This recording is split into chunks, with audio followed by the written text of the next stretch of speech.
I know many of you would like to stand up and maybe give further testimonial to Chris and the team and your appreciation for them.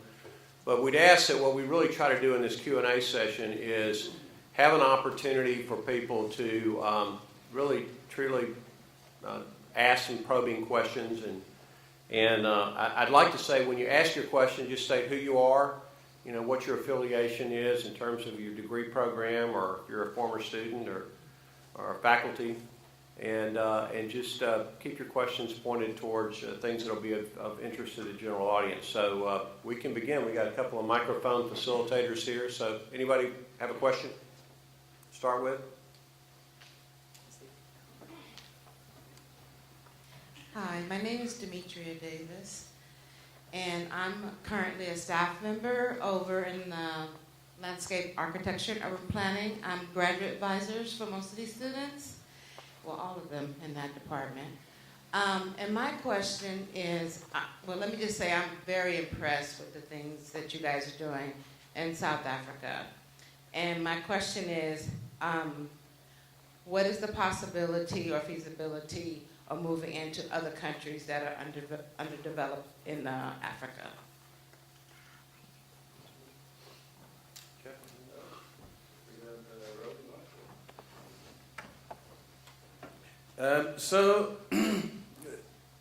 We've made a decision last year when we did our strategic planning, looking 5 years ahead, that we believe that we have enough to add sufficient and significant value beyond our borders. And beyond the South African border into Southern Africa, there's a remarkable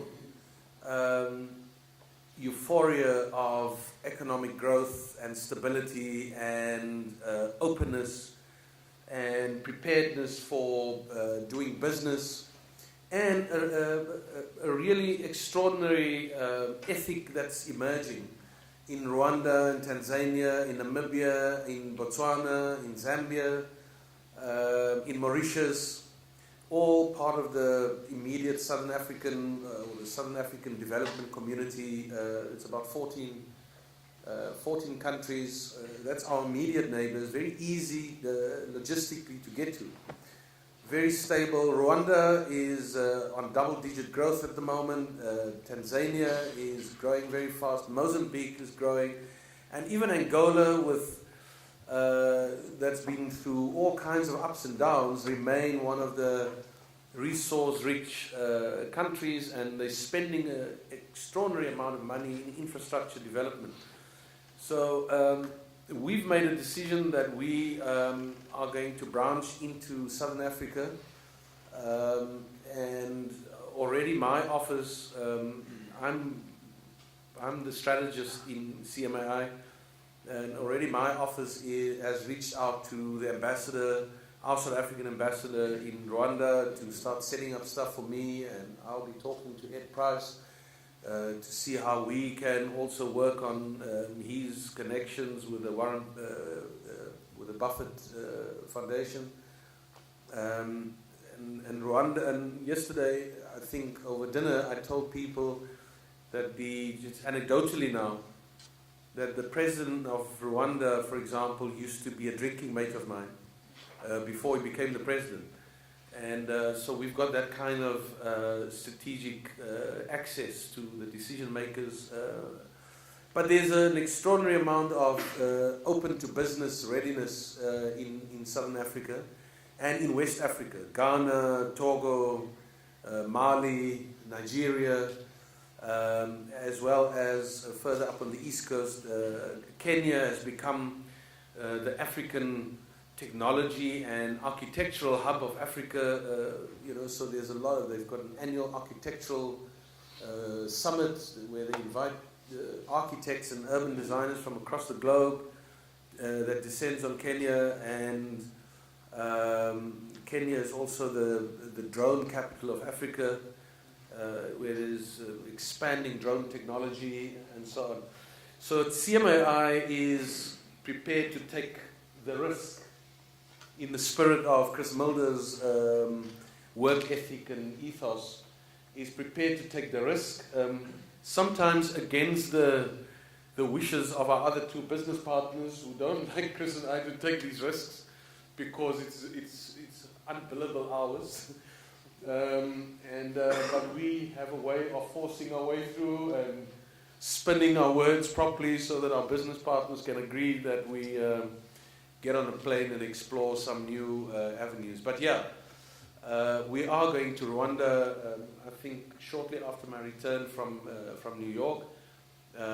My next travel plan will be to go to Rwanda and to Tanzania. Some Tanzanian businessmen are visiting Teesan Island. They saw Teesan Island in various clips, and a friend of mine who lives in Togo on the west coast showed them videos of Teesan Island and said, you better go and talk to my friend who now lives in Knysna. And this guy wants to come and meet with Chris, because I always say, listen, I can tell you a whole lot of stuff about what's going on, but you need to meet this guy. Because it's this guy that will make you think again about this. And so these guys are coming down to Knysna, and they literally want to take Teesan Island and ship it over to Arusha at the foot of the Mount Kilimanjaro, and build a Teesan Island at the foot of Kilimanjaro, and make it available for expats and emerging middle class and industrialists in Tanzania to have a phenomenal residential experience. So we're shortly going to go there. So yeah, with that little anecdotes and story, strategically, definitely we're going in that direction, and I think our firm will be welcome because we're one of the few small firms that have a national footprint. So we live in a small town, but we're a national company. So we're a South African company that happens to have its head office in the little town called Knysna. We're not a Knysna firm that struggles to do work in South Africa. And so we've got that credibility and that integrity. It's one of the few companies like ours who don't have an overdraft with a bank. We don't have debts. So there's a real amazing commercial track record on our side, and then a phenomenal property developer and landscape kind of visionary in the person of Chris Mulder. Yeah, so we are moving there. Other questions? Jim? I'm Jim Thompson, Class 68. I'm a general contractor for about the last 4 decades. I was curious about the island project. Every site that we go to, if there's contaminants, obviously we have to haul them off. But how did you come up with the solution of the bentonite clay as a barrier or box? And is the water source wells on the island? And do you have to test occasionally to make sure you're not leaching contaminants?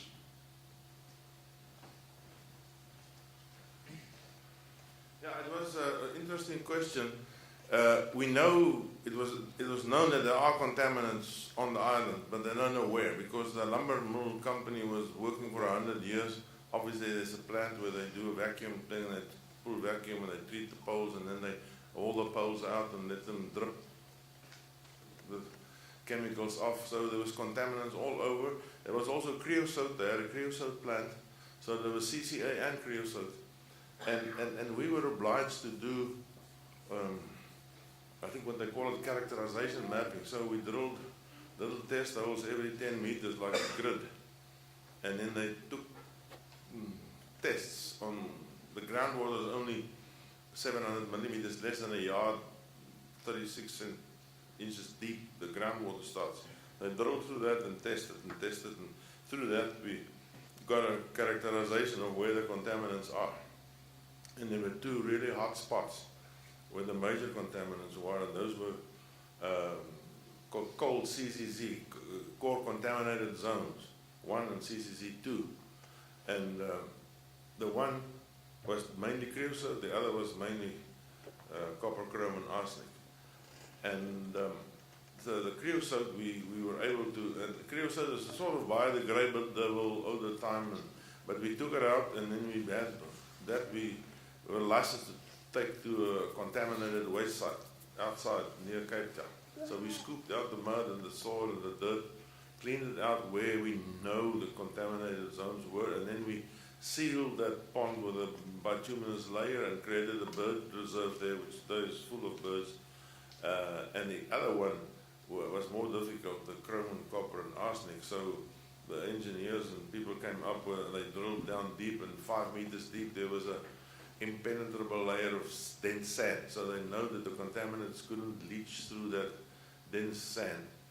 And we know what the surface area was, so we had a trench about 600 millimeters, 24 inches of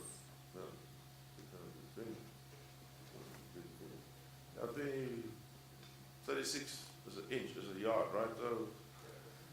So this wide, we dug a trench 5 meters deep till we hit the sand, the dense sand.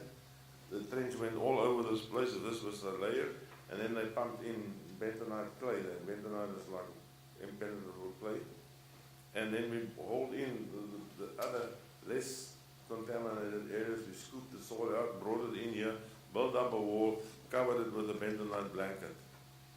And that's then sealed and marked and registered by land surveyors. And that's a no-go area forever. And then we put 2 meters of topsoil on top of that. And it's now buried in a coffin. And we have test wells around the area, and once a year, the guys, chemical engineers, come and they suck out water of the test wells to see if there's any leachates or anything going on. So that was contained on site very effectively and very efficiently. Question?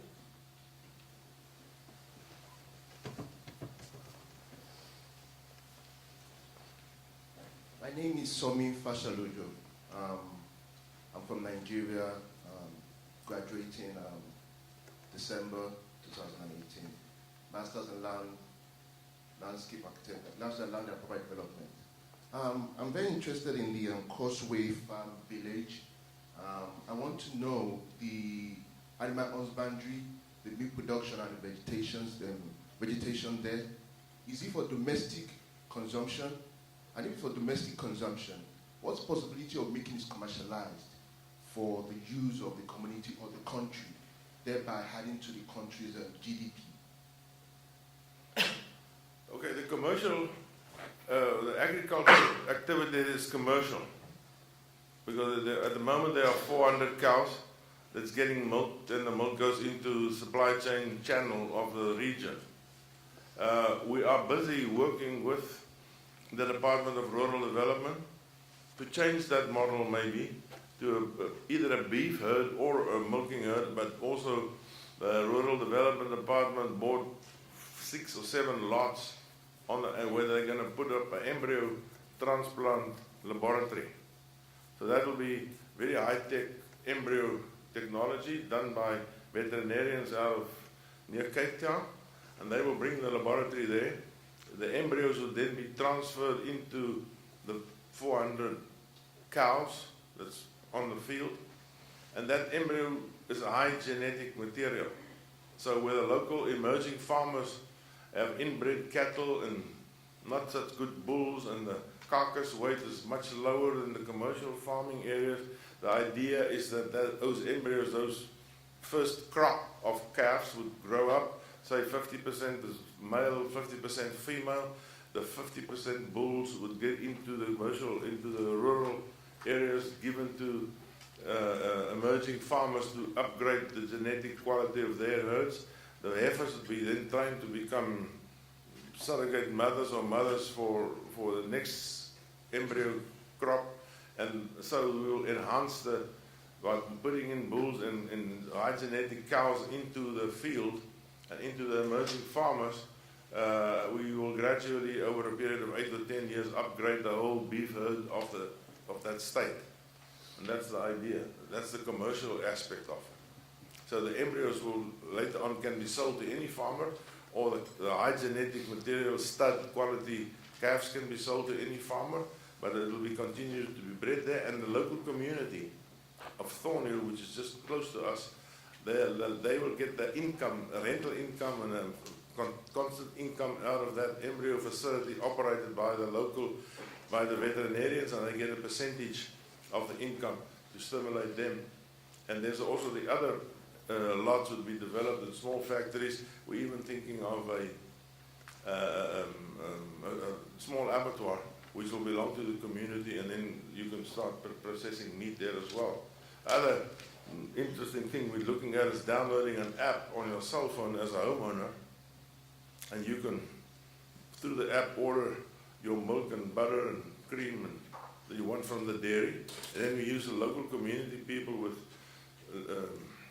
battery-operated vehicles to deliver the milk and the butter from the farm to the community there, and excess could go into the neighboring communities, delivered by these people into the community. So that's our grand plan.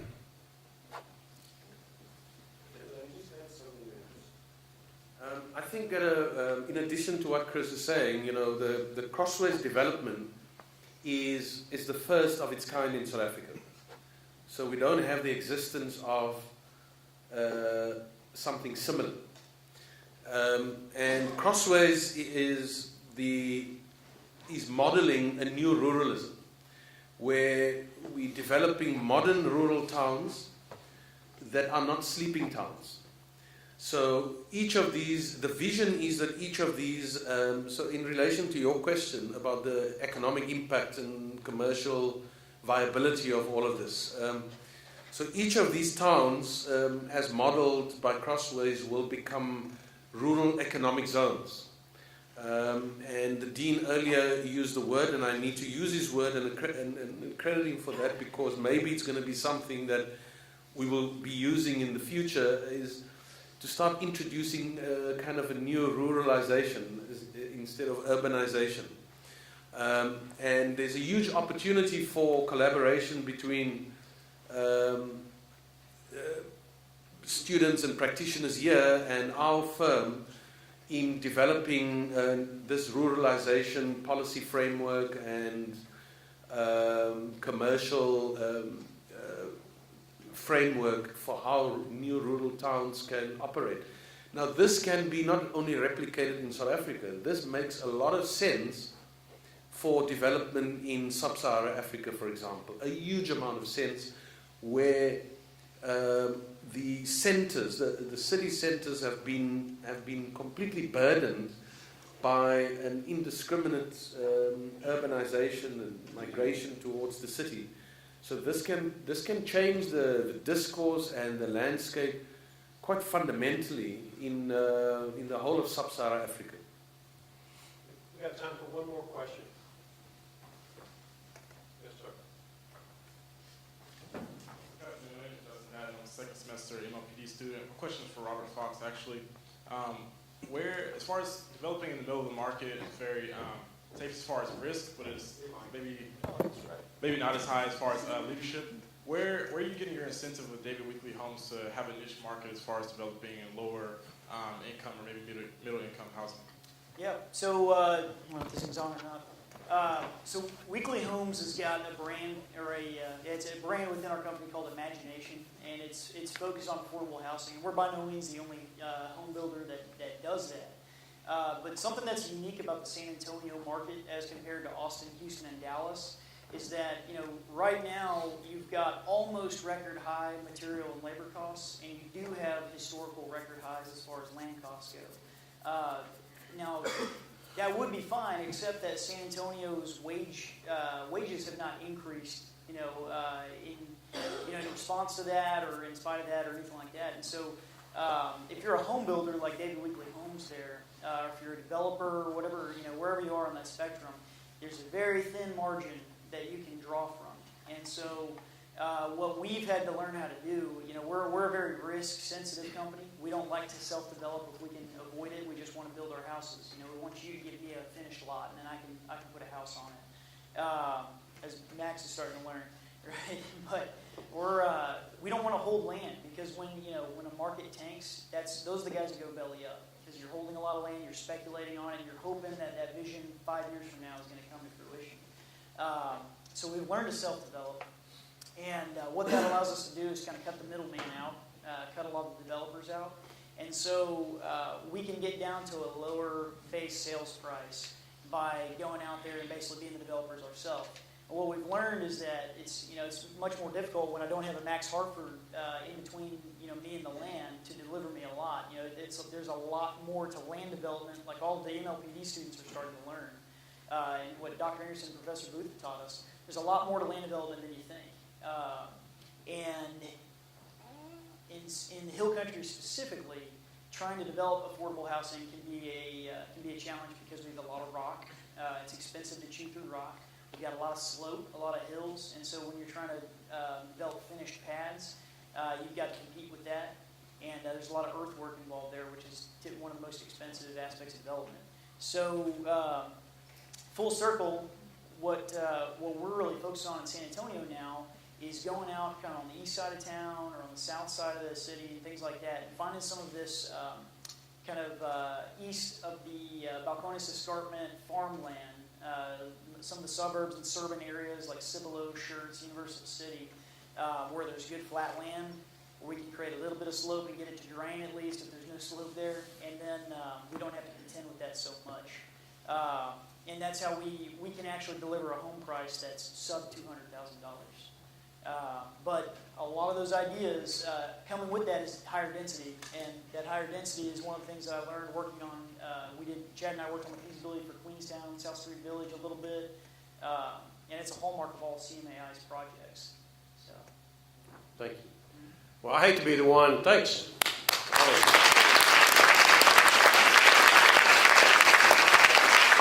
I hate to be the one to draw us to a close on this. I know you've got something else you need to do. One thing I'm going to mention is there is a luncheon for those of you who RSVP'd. Yes, it's across the hall, I believe. And I regret that if you didn't RSVP, yes, there's not extra seating. So just for the people who did. Just one comment before I turn it back to you, Joe, is that if you look around you and see the red, that's lost opportunity. And so we're going to have this conference again next year.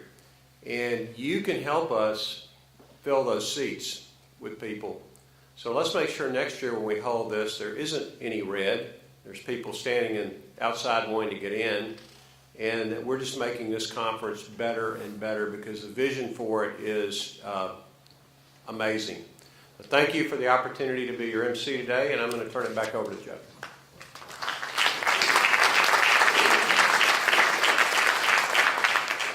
All right, howdy, y'all. I'm Jesus Carrasco. I'm the current Industry Relations Chair for REDA. And on behalf of the entire Real Estate Development Association and the staff of the College of Architecture, we would like to say thank you to all of our speakers today, this morning and afternoon, for taking time out of their busy schedules to come, share their experiences, their projects they're working on, lessons they've learned in the process. I know that it's not every day that we get a chance to get an opportunity to hear from speakers such as you guys. And as from a student perspective, it's a great asset to hear from people who are actually in the industry, and we're going to be working our way to be there soon.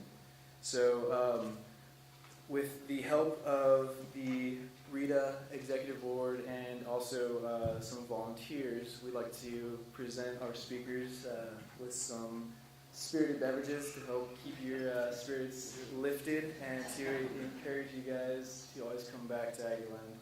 So we're going to start off with the most recent interns that talked. So we're going to be handing out some Australian wine.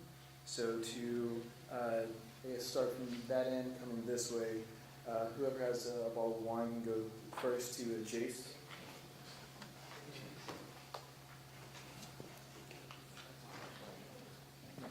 And then next would be Jason. Or I'm sorry, I mixed that up, didn't I? My apologies. And then Robert.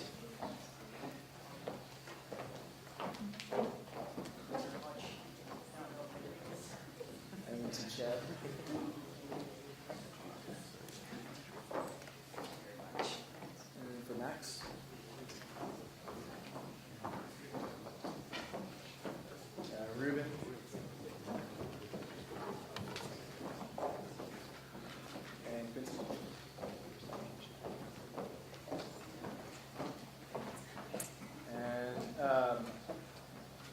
addition to the interns, we also have some wine for Jeff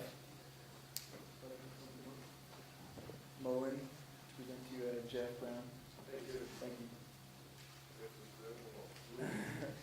And also to Maricia.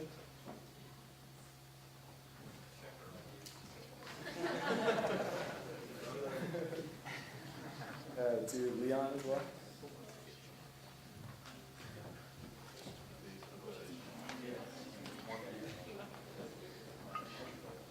And that's it for the wine. Now for a special treat of vodka, our Dean Venegas.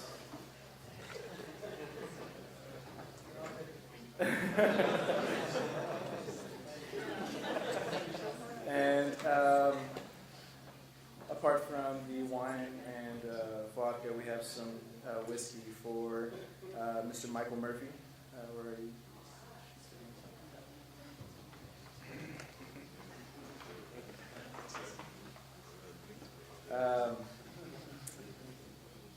Dr. Mulder.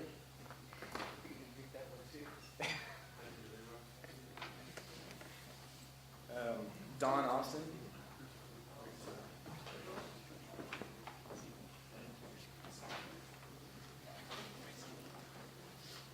Our host, Bill Peel.